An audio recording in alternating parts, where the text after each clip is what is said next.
Questões como: de onde é que vem a escrita? Onde é que surgiu a escrita? Como é que o homem resolveu começar a escrever?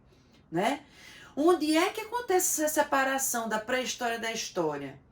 Bom, essas questões a gente vai responder nesse vídeo, então vem comigo.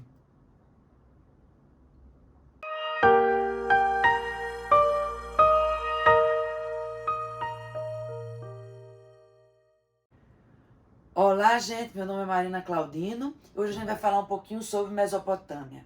Mesopotâmia é este termo que quer dizer terra entre rios. Uma terra que está entre rios. Veja, a Mesopotâmia é essa região que está dentro da região do Crescente Fértil. Crescente Fértil engloba Egito e Mesopotâmia. No meio do deserto, nós temos duas regiões férteis, não é? E prestando bem atenção aqui na Mesopotâmia especificamente, nós vemos que a Mesopotâmia é essa região que está entre o rio Tigre e o rio Eufrates. Tigre e Eufrates, certo? Ou seja, é uma civilização hidráulica. É uma sociedade hidráulica, certo? Se desenvolve em torno de grandes rios. Além disso, eu posso perceber aqui que a Mesopotâmia é uma região. A Mesopotâmia não corresponde a um povo, não corresponde a um país, corresponde a uma região. E nessa região, vários povos vão se fixar. Por quê? Porque se você perceber bem a região que a gente está falando aqui, a gente vê que a Mesopotâmia está no meio do caminho entre a África, a Europa e a Ásia. Então, todo o contato desses três continentes se dá através da Mesopotâmia. Então, essa é uma região que vai ser perpassada por muitos povos. Sempre. Povos que estão circulando entre os continentes e que vão precisar atravessar a Mesopotâmia. A Mesopotâmia é uma região de trânsito entre continentes, portanto, é uma região disputada por muitos povos, não é? Então, é uma região em que a história da Mesopotâmia é a história dos diversos povos que vão estar passando por lá, povos nômades, que estão passando por lá, percebem que é uma boa região para se fixar e vão tentar dominar a região. Primeiro os sumérios, depois os acádios, depois os amoritas, depois os assírios, por último os caldeus, né? São diferentes povos que estão passando pela região e vão tentar se fixar na região da Mesopotâmia. Mais uma vez, a Mesopotâmia é uma região e não um povo, certo? Vários povos se fixam lá. Veja, os sumérios são os primeiros a se estabelecerem na região da Mesopotâmia, há mais ou menos 3.500 a.C. Eles não vão formar um império unificado, ou seja, vai ter uma capital que vai centralizar todos os impostos, que vai ter o monarca residindo ali. Não. Os sumérios vão se organizar em diversas cidades-estados ali na região da Mesopotâmia, que são independentes e autônomas entre si, certo? Eles aí estão entre essas cidades Uruk, Nippur, Lagash. E aí vai ser a região do surgimento da primeira escrita. A região em que vai surgir a escrita, então vai ser justamente a época que vai separar a pré-história, a idade dos metais, da história de fato, né? E aí, veja só, que escrita é essa? É a escrita cuneiforme. É também aqui no domínio dos sumérios, na Mesopotâmia, que a gente vai ter a invenção da roda. E são os sumérios que começam a construir uma construção muito comum na Mesopotâmia, que são os zigurates. Vamos ver. Os zigurates são essa construção aqui. Veja, aqui está de cima, aqui está de lado, certo? Então, os zigurates são espécies de prédios que são construídos, são templos, né? Construídos para a adoração dos deuses e que seriam um lugar exatamente utilizado por esses deuses para chegarem à Terra, né?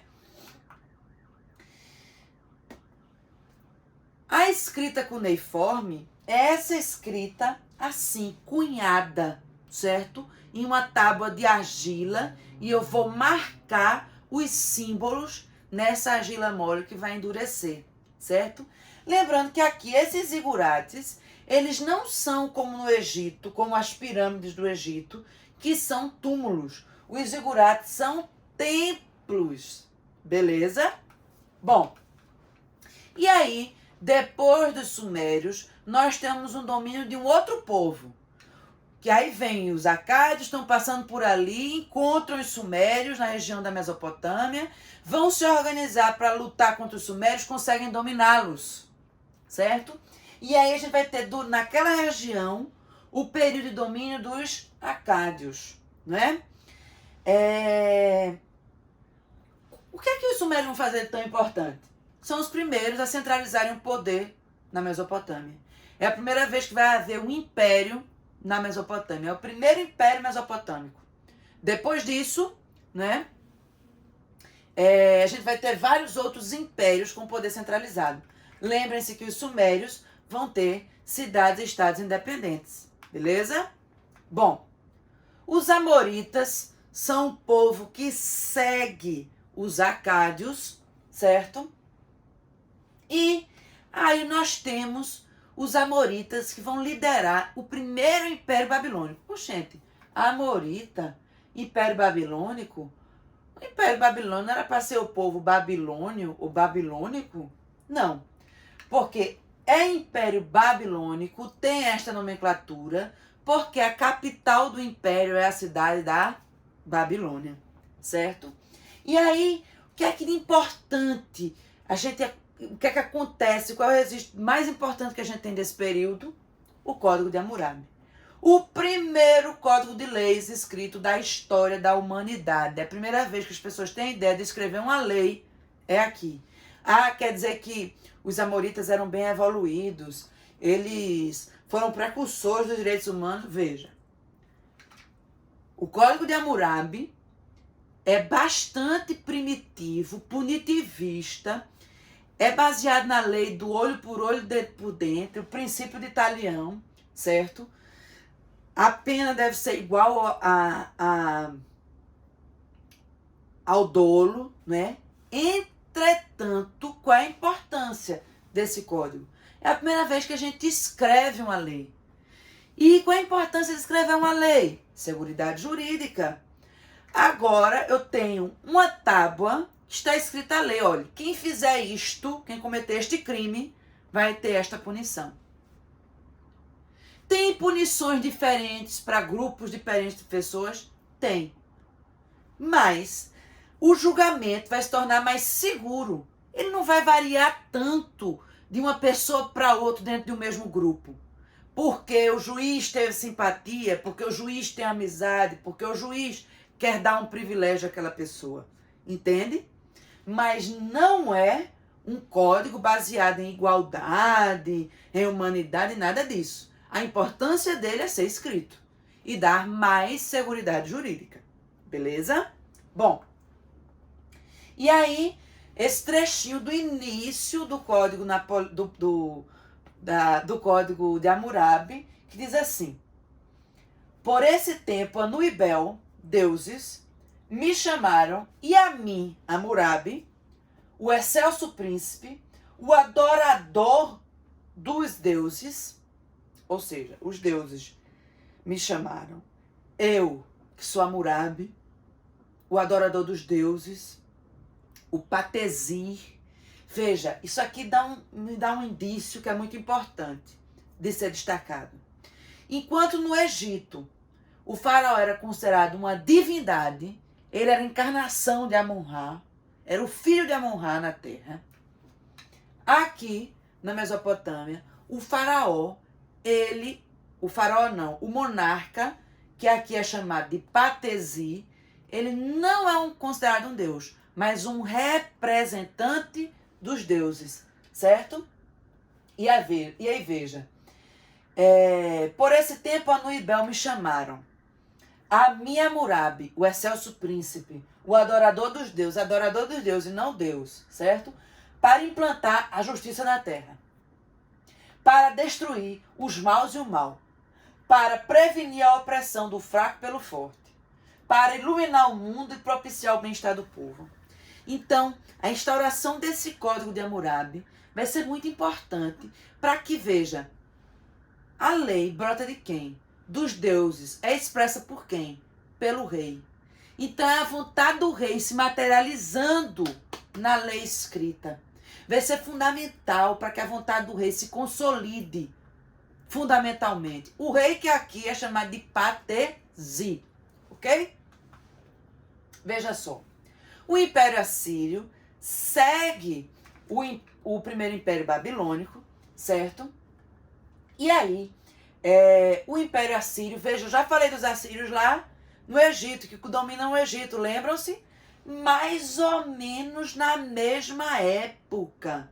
Vai ser a época em que os assírios vão formar um grande império. Aí na região do norte da África, Oriente Médio, certo? Pedacinho da Ásia. E aí, veja, os assírios eles vão conseguir dominar os egípcios, os mesopotâmicos, a região da Mesopotâmia, porque eles utilizam ferro, cobre, estanho, eles utilizam armas de ferro que até então os mesopotâmicos não conheciam, certo? Eles são conhecidos por serem um povo altamente belicoso, militarizado, guerreiro, né? Com um exército e com guerreiros muito bem preparados que vão conseguir dominar a região da Mesopotâmia por um período de tempo, né? Eles vão construir a maior biblioteca da Antiguidade Oriental, né? Que é a Biblioteca de Nínive, ok? É um grande império que vai tomar a região de Chipre, do Egito, da Mesopotâmia, de Israel, né? A gente já viu no Egito, agora, próxima vez que a gente vai falar dos assírios, vai ser lá com os hebreus, em Israel, certo?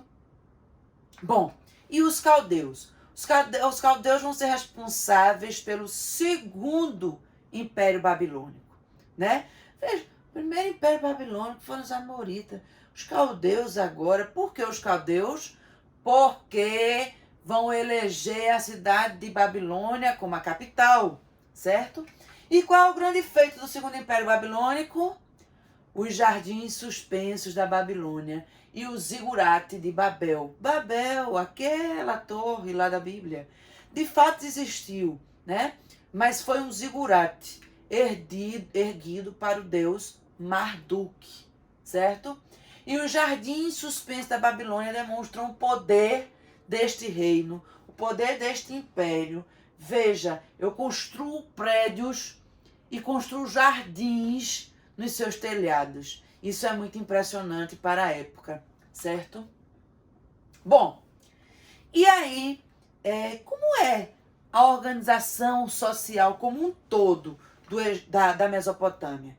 A gente já falou dos impérios especificamente, das características principais desses impérios, dos principais feitos, né? Vamos falar da característica geral da região mesopotâmica, né?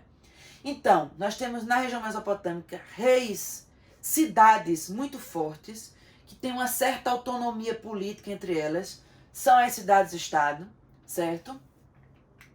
O rei é o Patesi, ele não é uma divindade, mas ele é vinculado a essas divindades, é um representante dessas divindades, não é? O rei, seus familiares, a nobreza estão no topo da pirâmide, e abaixo deles a gente tem os sacerdotes, os nobres, funcionários de Estado, assim como na pirâmide egípcia. Na base desta pirâmide nós temos camponeses e escravos.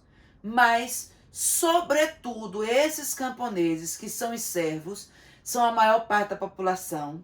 É a parte da população que constrói esses grandes impérios, que fazem essas grandes construções, que fazem os sistemas de irrigação, que fazem as plantações, né? É a grande força de trabalho, certo? É uma sociedade, sobretudo, agrária, assim como a egípcia, né?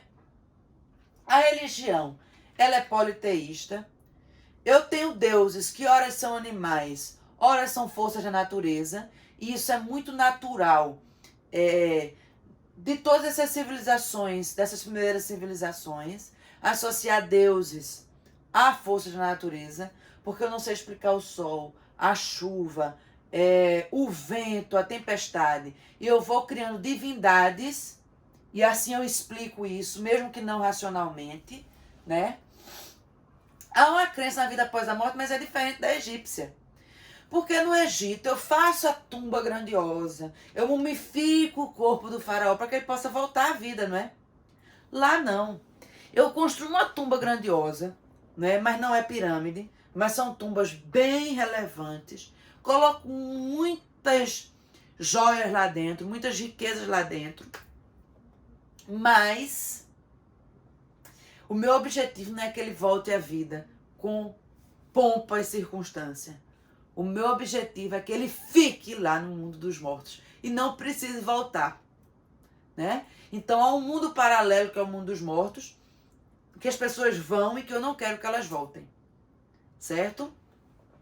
Bom, a pintura na Mesopotâmia é muito semelhante à egípcia, né? Há pouca preocupação com a realidade, há muita preocupação em passar uma mensagem, são bem simples, bem rústicas, tem a mesma lei da frontalidade, eu desenho isso aqui de frente, mas o rosto está sempre de lado, eu ainda não domino as técnicas de pintura de frente, né? As cores são sempre as mais claras, as mais pastéis, não são cores muito chamativas, que são mais difíceis de serem encontradas e mais caras, né? Não são muito realistas, são mais simples, a minha preocupação não é embelezar, a minha preocupação é passar uma mensagem, certo? Bom, a escultura também é bem simples, é bem rígida, é bastante estática, não é? Não tem muitos detalhes. Entretanto, o baixo relevo, ele é bem mais realista. Vê só, a escultura mesopotâmica, né? Vê como é. Bem estática, simples, né? Já o baixo relevo, olha ele, como é. Percebem isto? Percebem o baixo relevo, como é cheio de detalhes? Percebem que é muito mais realista, muito mais detalhado do que a escultura, não é verdade? É isso, gente. Eu espero que vocês tenham gostado bastante da aula. Se gostaram, curtam o vídeo, compartilhem, se inscrevam no canal, mandem para os seus colegas, tá bom? Beijão, até a próxima.